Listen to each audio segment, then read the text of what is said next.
Ciao Milanisti, we are back with a victory that takes us back to the top of the table, at least for now, but a crucial victory, a massive victory, 3-0 against Hellas Verona. And it feels really good. It feels really good to actually be getting convincing victories. I mentioned too many times in the last couple of months of winning goals by a singular goal margin, which is acceptable in big games or tight games. But in games like today, where we played against the bottom three side in Hellas Verona, we really need to be getting something convincing, something to, allow the fans to understand there is a sense of development in this side. And I think we saw that today mostly. I thought in what was once again, it finishes as a convincing victory with that scoreline.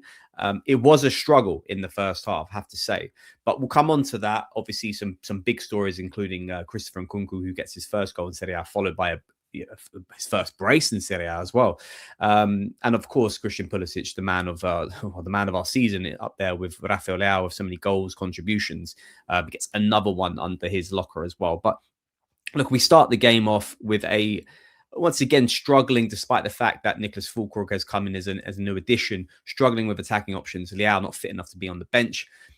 Concerns there again that we're going into this game. Of course, we're not in the January window already, so we can't register Fulkrug to play the game. But we're going into it with no attack options off the bench.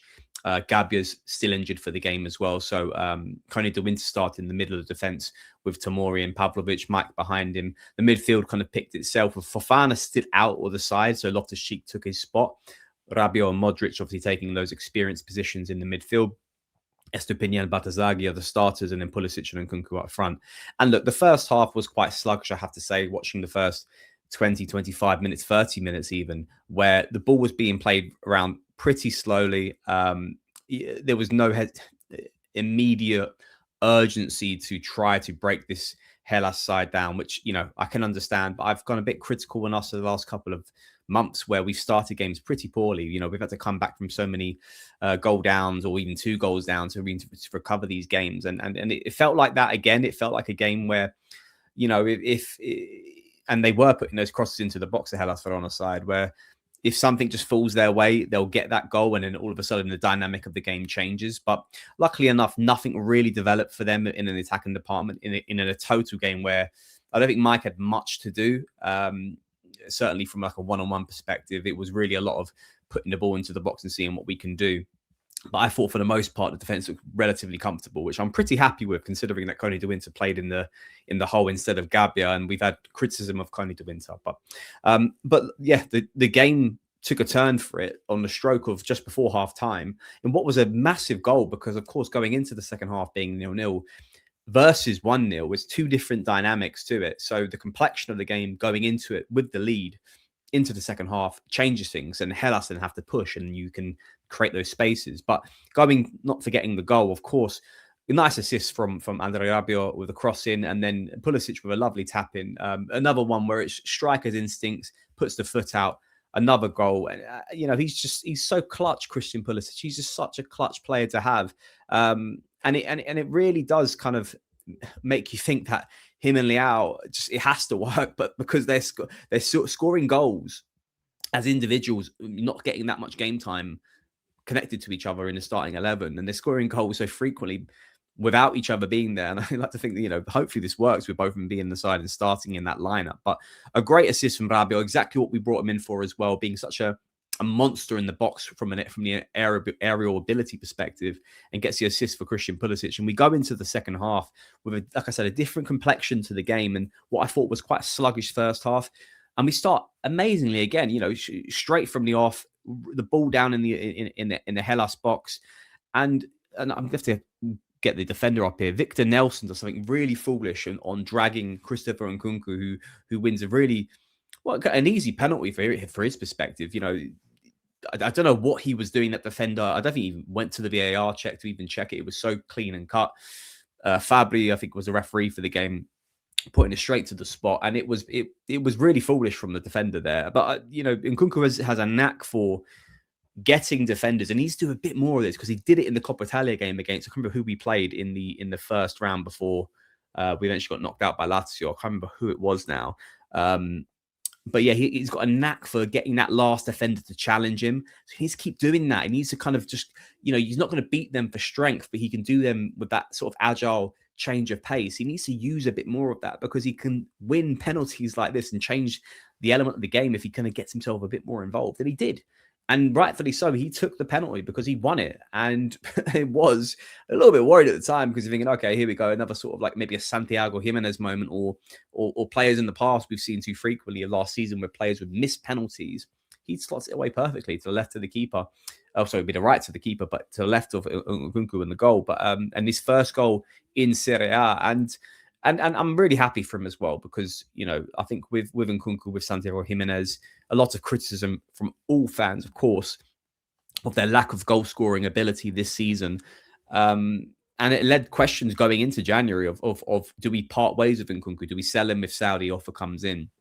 And this game, and we'll come on to the second goal, potentially changes the dynamic for Nkunku because Santiago Jimenez will be here until the summer because of the injury and no one will sign him, certainly because he's injured right now. So it will be a departure potentially in the summer at the very least. And Fulkrug has come in. But now we have an element of, okay, is he picking up a bit of form here? And it's really good to see him get these goals, and which will come on to the third goal. Not too long after that. Once again, a nice sustained element of pressure, keeping the ball into that Hellas Verona half. And you could see it. You could see the cogs turning and how he was so confident in maneuvering the ball around, getting the Hellas Verona players to stay quite stretched. And Modric does really good to kind of like spearhead through that midfield and get that left foot shot off. Keeper, I think, gets a slight touch to it. I couldn't quite be sure, but essentially hits off the post, goes around him, and then who's there to really react first ahead of any defender or ahead of any other attacking player from Milan as well is Stefano Nkunku, who gets his second goal of the season in Serie A, third goal in total for Milan, and an easier of tapping as it could possibly be. And and that's the thing, is it that penalty that gives him that confidence to then go, okay, I'm going to go for that half chance? And you beg to question that if he didn't have that penalty, didn't get that goal, we probably wouldn't have even attempted to do that. So we're starting to potentially see something. I really hope we are with Christopher Nkunku, who is picking up that confidence, and now the side's believing in him. And who knows what could be now what's for the left of the season. He's got another 6 months to really hit the ground running if he's not sold in January. But going back to the game, 3-0, that was it.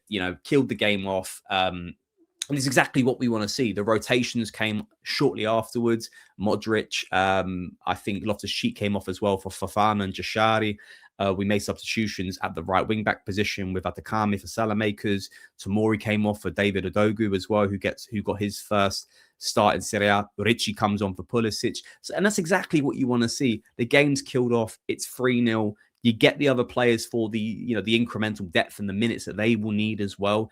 And it's good to see some youngsters like David Odogu also get those minutes as well. But look, a clean sheet, another one to too many times. I think three games on the bounce where we've conceded 2 goals. Napoli, Sassuolo, and I can't remember who was before that, maybe Pisa or something like that. But conceding too many goals, and here we go, clean sheet, lots of goals for the attacking department as well. It's exactly what the doctor ordered here, and we go into the rest of this game week sitting on top of the table. 16 games played. Juventus were picking up a bit of form as well, so it's really good to get that win because we have got that game in hand, and we've got that breathing space with the 3 points plus the game in hand as well. So from a top 4 perspective, huge win, and then you got the title element as well, and as you'll see, some other big fixtures be played. But this is what we needed to see from this Milan side. We needed to see them get a convincing win against, a weaker side. But a side nonetheless that could have presented some difficulties considering their form, but considering they had beaten, I think it was Fiorentina. I can't remember who they played before that as well. And maybe Napoli, if I've got that right. Atalanta and Fiorentina. So some big wins for Hellas Verona going into this game with some confidence despite being in the bottom 3. But it was a very controlled game, typical Allegri fashion. Got the goals and got out of town with a clean sheet and unscathed, no injuries, good rotation as well. So I'm really happy with the victory, guys, and I'm hoping we all are. And we now finish this game going into the January market now.